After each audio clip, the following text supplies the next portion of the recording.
करीब रात के 10 बजे समीर अपने ऑफिस से घर के लिए निकलता है। वो अपनी बाइक को तेज रफ्तार में चलाता हुआ एक सुनसान रास्ते के सामने जा रुकता है। वो रास्ता कुछ ऊबड़ खाबड़ था और उसके दोनों तरफ एक घना जंगल।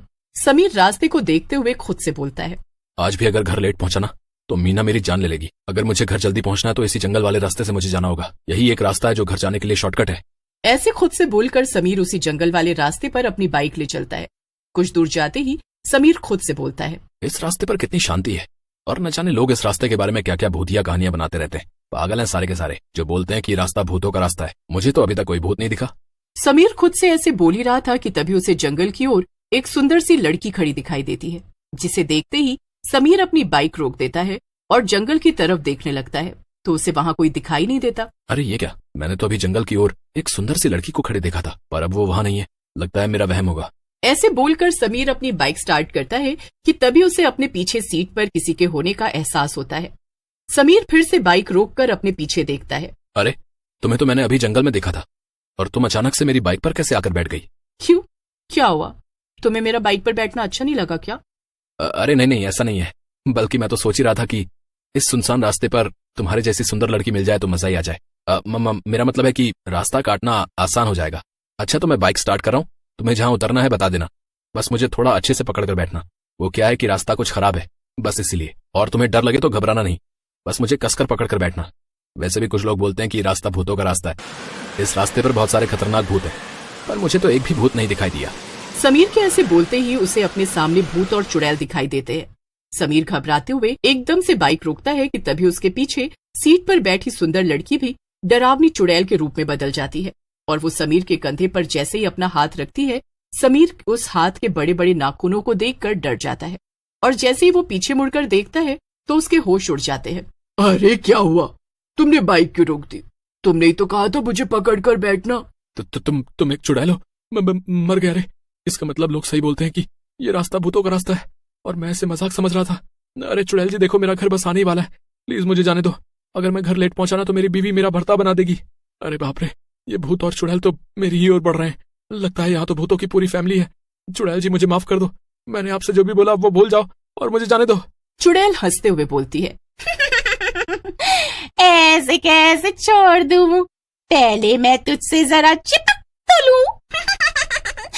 चिपक कर तेरा सारा खून चूस लूं, फिर आएगा चिपकने का असली मजा। फिर सभी चुड़ैल और भूत समीर को घेर लेते हैं और उसे बड़ी ही बेरहमी से मार डालते हैं। समीर की मौत के 2 दिन बाद रात के समय एक ऑटो वाला अपने ऑटो में एक लड़की को बिठाकर ले जा रहा होता है कि तभी वो अचानक से अपना ऑटो उसी भूतों के रास्ते की तरफ घुमा लेता है और उस रास्ते की ओर चल पड़ता है। ऑटो में बैठी लड़की मंजुल एकदम से चिल्लाते हुए ऑटो वाले से बोलती है, ओ भैया तुम्हारा दिमाग तो ठीक है, मुझे गली नंबर 3 में जाना है और आप मुझे कहाँ ले जा रहे हो? आपको पता भी है जिस रास्ते पर आप अपना ऑटो ले आए हो ये कोई आम रास्ता नहीं है, बल्कि ये भूतों का रास्ता है। इस रास्ते में रात में कोई आने जाने की हिम्मत तक नहीं करता है। अब जल्दी से ऑटो गली नंबर 3 की तरफ घुमाओ, नहीं तो। ऑटो वाला भूतों के रास्ते के बीचों बीच अपना ऑटो रोकता है और मंजुल से बोलता है, नहीं तो क्या करोगे हैं? अरे रात के इस सुहाने मौसम में मेरे ऑटो में इतनी सुंदर जवान लड़की आकर बैठी है और उसे मैं ऐसे ही अपने हाथों से जाने दूं? और पागल लड़की, भूत वूत कुछ नहीं होता, सब मनगढ़ंत कहानियां हैं। मैं जानता हूँ मेरी रानी, तो ये सब मुझसे बचने के लिए कह रही है, पर मैं तेरी बातों में नहीं आऊंगा। ऐसा बोलकर ऑटो वाला मंजुल को छेड़ने लगता है। अरे तुम जैसे गंदे लोगों की वजह से आज लड़कियां घरों से बाहर अकेले आ जा नहीं सकती। मंजुल अपना हाथ छुड़ाकर जैसे ही भागने लगती है कि तभी उसके सामने कई भूत और चुड़ैल आ जाते हैं। हे भगवान, आगे कुआं तो पीछे खाइए, क्या करूं मैं, कहाँ जाऊं मैं? भूत और चुड़ैल जोर जोर से हंसते हुए बोलते हैं, लगता है शहर के लोग भूल गए कि ये भूतों का रास्ता है, तभी तो एक के बाद एक मरने के लिए यहाँ आ जाते हैं। पहले इस ऑटो वाले को पकड़ते हैं, जैसे इसने इस लड़की को पकड़ा था, तभी आएगा असली मजा। मर गया रे, ये मैं किस रास्ते आ गया? अरे भूत भाई, चुड़ैल बहन, मुझे जाने दो, मुझसे गलती हो गई जो मैं आपके रास्ते पे आ गया, कृपा करके मुझे बख्श दो। भूत गुस्से में ऑटो वाले का गला पकड़ लेता है। ऑटो वाला जोर जोर से चिल्लाता है पर भूत उसका गला नहीं छोड़ता। मार डालो इस कमीने को, मार डालो। मासूम लड़कियों को सुनसान रास्ते पर ले जाकर उनके साथ बदतमीजी करता है, उन्हें छेड़ता है। ऐसे लोगों को तो मार देना ही अच्छा है। तुम सही बोल रही हो लड़की, इन जैसे लोगों की वजह से ही लोग लड़कियों को अकेले बाहर भेज दे। उन्हें बाहर काम पर जाने से रोकते हैं। इन्हें जीने का कोई हक नहीं है। भूत भाई, इस ऑटो वाले को इतनी बुरी तरह मारना कि इसे इसके अपने भी पहचानने से मना कर दे।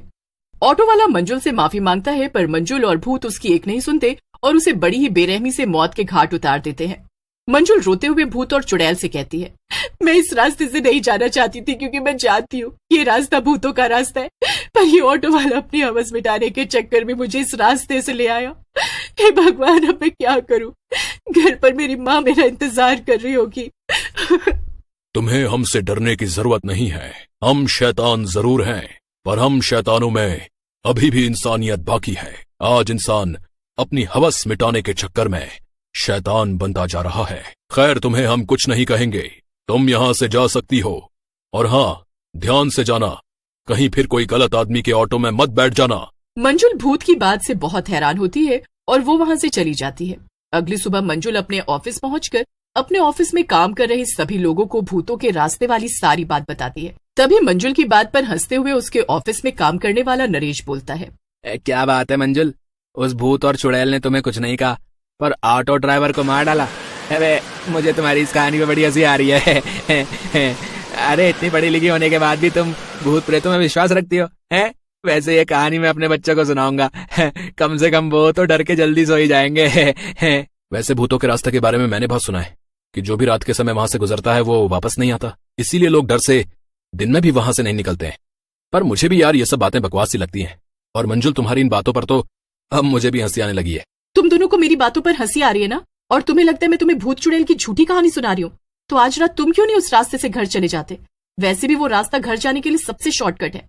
रात होते ही जीवा और नरेश भूतों के रास्ते पर जाने के लिए तैयार हो जाते हैं। वे दोनों जैसे ही बाइक पर बैठते हैं तो मंजुल उन्हें बोलती है, जीवा और नरेश, मुझे तुम्हारे लिए डर लग रहा है। प्लीज मैंने जो तुम दोनों से कहा है उस पर यकीन करो और उस रास्ते पर मत जाओ। मगर जीवा और नरेश मंजुल की एक नहीं सुनते और भूतों के रास्ते पर चले जाते हैं। जैसे ही वो उस रास्ते पर पहुंचते हैं तो जोर जोर से हवाएं चलने लगती हैं। नरेश अपनी बाइक रोकता है और अपनी बाइक के पीछे बैठे जीवा से बोलता है, जीवा, इस रास्ते के दोनों ओर कितना घना जंगल है, नहीं? नरेश ऐसे बोल ही रहा था कि तभी उसे जंगल में एक सुंदर लड़की दिखाई देती है। नरेश खुश होते हुए जीवा से बोलता है, भाई जीवा, इस भूतों के रास्ते पर मुझे भूत तो नहीं दिखे, पर एक अप्सरा जरूर नजर आ रही है। जरा जंगल की ओर देख, वो कैसे मुझे देखकर मुस्कुरा रही है यार। ऐसा बोलकर वो दोनों मुस्कुराने लगते हैं कि तभी वो सुंदर लड़की जंगल से निकलकर उन दोनों के सामने आ खड़ी होती है और देखते ही देखते चुड़ैल का रूप ले लेती है। तभी सामने कुछ और भूत भी आते दिखाई देते हैं। जीवा और नरेश भाग पाते कि तभी चुड़ैल नरेश का और एक भूत जीवा का गला पकड़ लेते हैं। अपना डर कायम रखने के लिए और कोई हमारे रास्ते पर हमें परेशान न कर सके, इसके लिए हम इन दोनों को बुरी तरह से मारकर इनकी लाशों को बाहर पेड़ पर टांग देते हैं। भूत भाई, तुमने कल एक लड़की को सही सलामत इस रास्ते से बाहर जाने दिया था।